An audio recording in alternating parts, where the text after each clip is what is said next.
주님께서 여러분과 함께 또한 사제의 영과 함께 마르코가 전한 거룩한 복음입니다. 주님 영광 받으소서. 그때 예수님께서 티로 지역을 떠나 시돈을 거쳐 데카폴리스 지역 한가운데를 가로질러 갈릴리아 호수로 돌아오셨다. 그러자 사람들이 기묻고 말 뜻없는 이를 예수님께 데리고 와서 그에게 손을 얹어 주십사고 청하였다.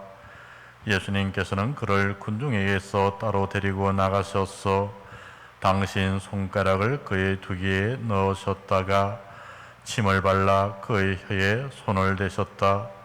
그러고 나서 하늘을 우러러 한숨을 내쉬신 다음 그에게 에파타 곧 열려라 하고 말씀하셨다.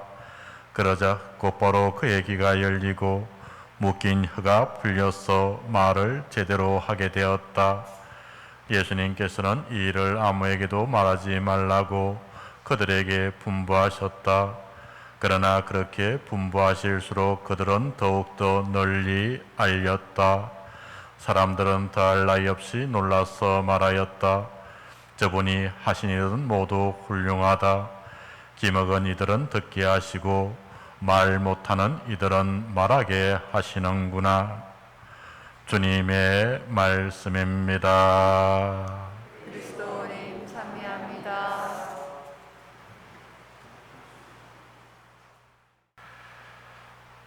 사람들이 기묻고 말 뜻없는 이를 예수님께 데려와 치유해 주시기를 청하자 에파타 열려라 하시며 그의 귀와 입을 열어주시는 내용입니다. 이것은 주님께서 선포하시는 하느님 나라가 어떤 모습일지 미리 상징적으로 보여주는 이야기죠. 하느님 나라는 우리를 억압하고 올가매던 모든 것들이 풀리고 사라지는 해방과 기쁨의 나라라는 것입니다. 일독서에서 이사야 예언자가 그리 말하죠. 그때 눈먼 이들은 눈이 열리고 기먹은 이들은 귀가 열리리라. 그러면서 동시에 이 이야기 안에는 초기교회 신앙인들이 예수님을 통해 체험했던 자신들의 해방과 기쁨의 기억도 함께 담겨져 있습니다. 즉, 이 이야기는 자신들의 이야기이기도 한 것입니다. 그동안 자신들은 귀가 있어도 들을 귀가 없었고 입이 있어도 제대로 말하지 못하던 사람들이었는데 예수님을 통해서 제대로 듣고 말할 수 있게 되었음을 고백하는 것이죠. 그러면서 나아가 이 이야기를 듣는 우리들도 자신들처럼 예수님을 통해 제대로 듣고 말할 수 있는 사람으로 거듭나기를 바라는 것입니다. 우리가 무엇을 제대로 듣지 못하고 말하지 못한다는 것인가? 사실 우리 모두는 듣고 말하는 데 있어서 어느 정도는 다 장애를 지니고 있습니다. 가끔 서로 크게 다투는 사람들의 말을 들어보면 별 다툴 일도 아닌 것 같은데 큰 싸움으로 번지게 된 경우를 봅니다. 왜 아무것도 아닌 사소한 일이 큰 다툼으로 변하게 되는가? 제대로 듣지 못하기 때문이죠. 상대방의 말은 제대로 듣지 않고 자기 입장이나 감정만 주장하다 보니까 혹은 상대방의 말을 내 마음대로 곡해해서 받아들이다 보니까 그것이 새끼를 쳐서 큰 다툼이 되어버리는 것입니다. 물론 우리가 남의 이야기를 다 제대로 듣지 못하는 것은 아니죠. 귀신같이 잘 듣는 것도 있습니다. 남 뒷담화하는 이야기나 자기를 칭찬하는 이야기는 희한하게도 귀에 잘 들어옵니다. 그러나 반대로 자신과 다른 의견을 내거나 자신에게 충고하는 소리는 잘 들리지 않습니다. 또한 나아가 우리는 사람의 말뿐 아니라 하느님의 말씀도 제대로 듣지를 못하죠. 하느님께서 어떻게 우리에게 말씀하시는데, 먼저 하느님께서는 우리의 양심을 통해서 말씀하시죠. 양심은 내 마음속에 심겨져 있는 하느님의 목소리입니다. 내가 잘못된 길을 가거나 나쁜 행동을 하게 되면 양심은 나에게 말하기 시작하죠. 그러나 우리는 그 양심의 소리에 귀를 막고 잘 들으려 하지 않습니다. 그리고 하느님께서는 교회의 전례와 성경을 통해서도 말씀하시죠.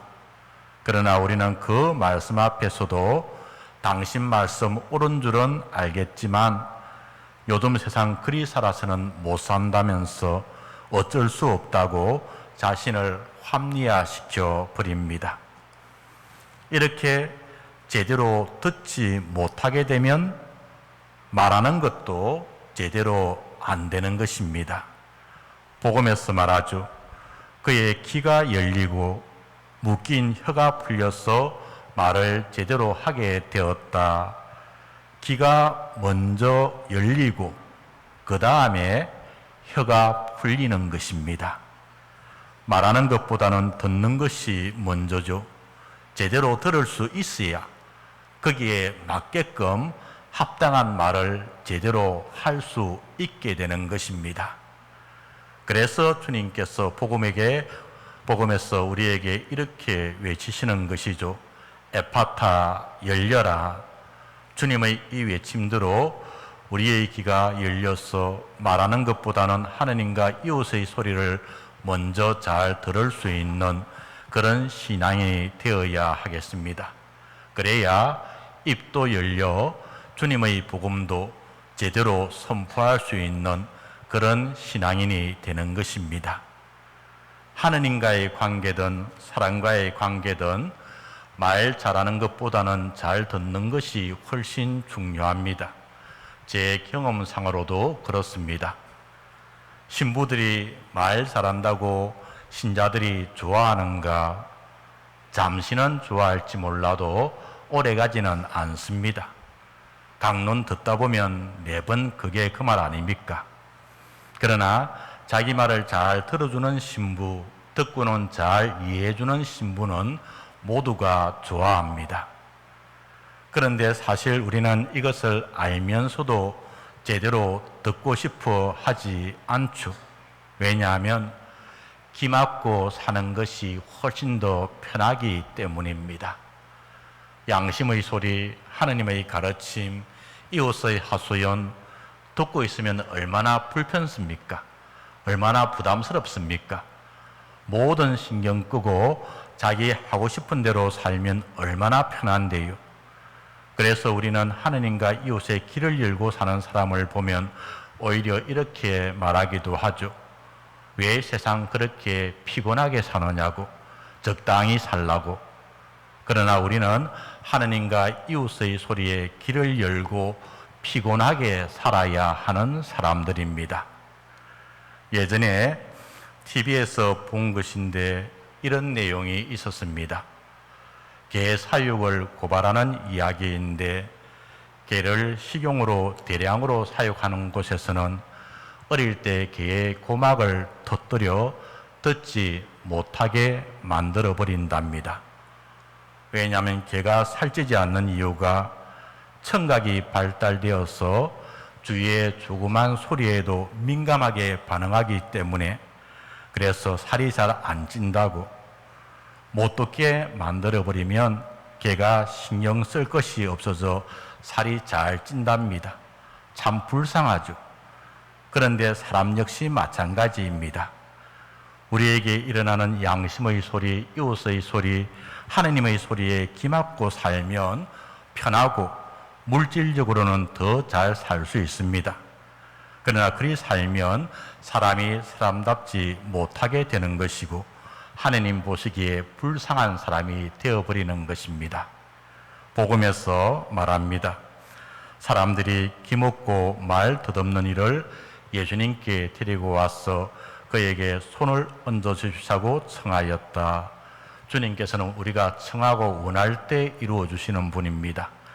이번 한 주 하느님께서 우리의 입보다는 길을 더 크게 열어주시기를 청하며 하느님과 이웃의 목소리에 길을 열고 살 수 있는 그런 한 주의 삶이 되셨으면 좋겠습니다.